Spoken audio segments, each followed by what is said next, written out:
I want to talk a bit about how I've been coping with the winter months, because it is time I really struggle with.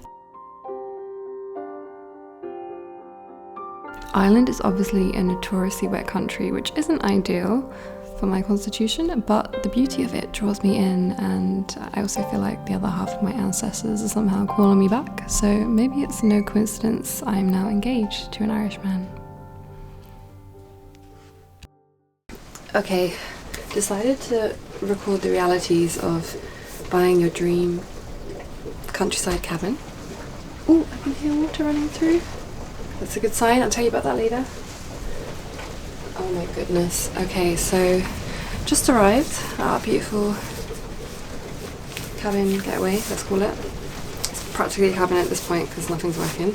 And it's like the coldest weather you could imagine. You know, we escaped Berlin to get to a more mild winter, and here we are in Ireland with feels like -8. Outfit of the day is 2 fleeces, thermal, long sleeve, vest, sports bra. Lower, we've got some cashmere high knee socks, luxury, with thermals underneath that, like thermal tights, and a pair of socks. A hat. I forgot my hat, so this is a really random yellow beret. And gloves, leather gloves. So let me wrap back up. I'm recovering from a cold, so that doesn't help. And in order to keep warm, we are clearing up the house, cleaning.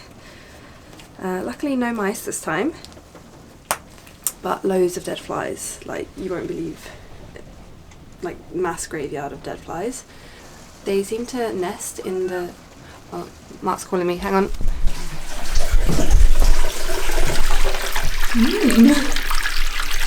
Let's clear all that one.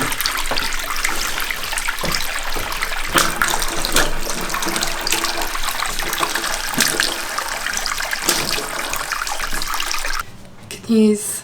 I just ran downstairs and Mark has fixed the water, so basically when we got here there was no mains water running into the house, meaning you can't have any drinking water, can't flush the toilet, can't wash, use the shower, can't wash the dishes, nothing.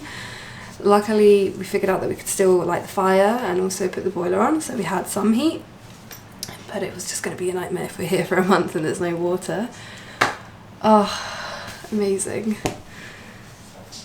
That's such a relief, because yeah, I don't know what we were going to do. Like when we got here yesterday, my fiance was just really deflated and frustrated because we can't get down here so often and things go wrong and it needs maintenance. So, but he's so good at fixing things. He's like new learner, not especially like a handyman, never grown up doing any of this stuff, but he's learning on the job and he's clever, so he figured it out. And relief. Okay, let's get back to cleaning. But even with the heating working, it's still this cold, and yeah, I'll show you the weather outside. It's madness.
Our house is old with no insulation, so it's impossible to stay warm inside for long periods.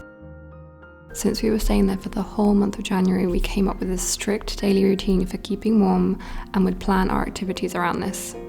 We made sure we were not sitting in the house all day, so we paid a monthly fee for a co-working space where they also allowed Beau as long as we stayed in a separate room.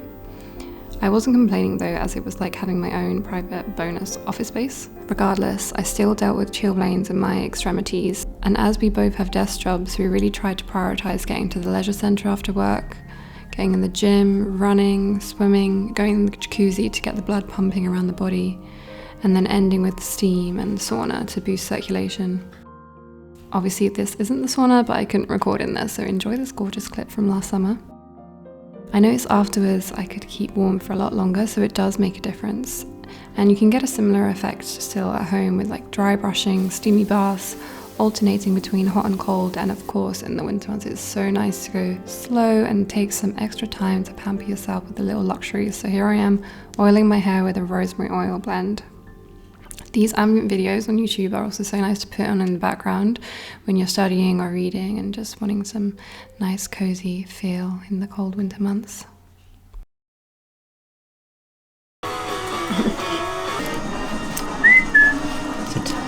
Where's your paw? He doesn't know what to do. He knows it's chicken. Look at this takes chicken in front of the nice hot fire.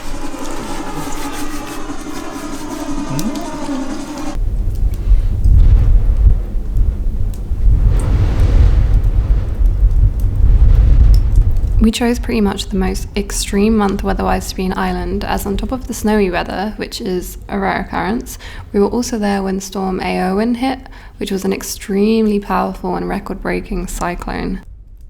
We lost power from about 11 PM, but luckily we still had light and heat from the fire and plenty of candles to see us through the night.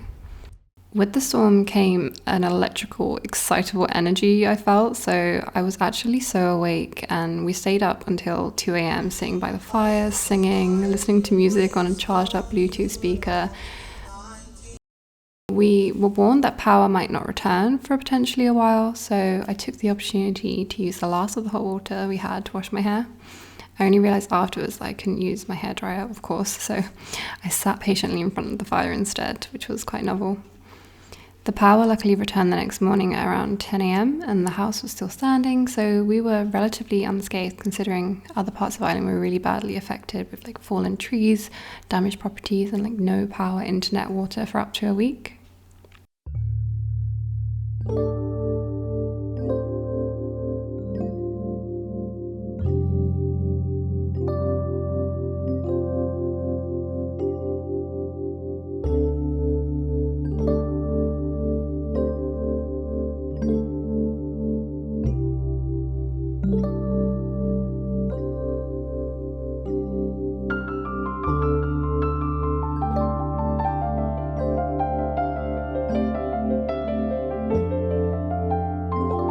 What is great about Ireland is that the weather is ever changing and we still manage to get out on plenty of walks.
I will leave you with these epic otherworldly landscapes that always help me put all problems into perspective, humble and ground me, and remind me of the cyclical nature of earth and life.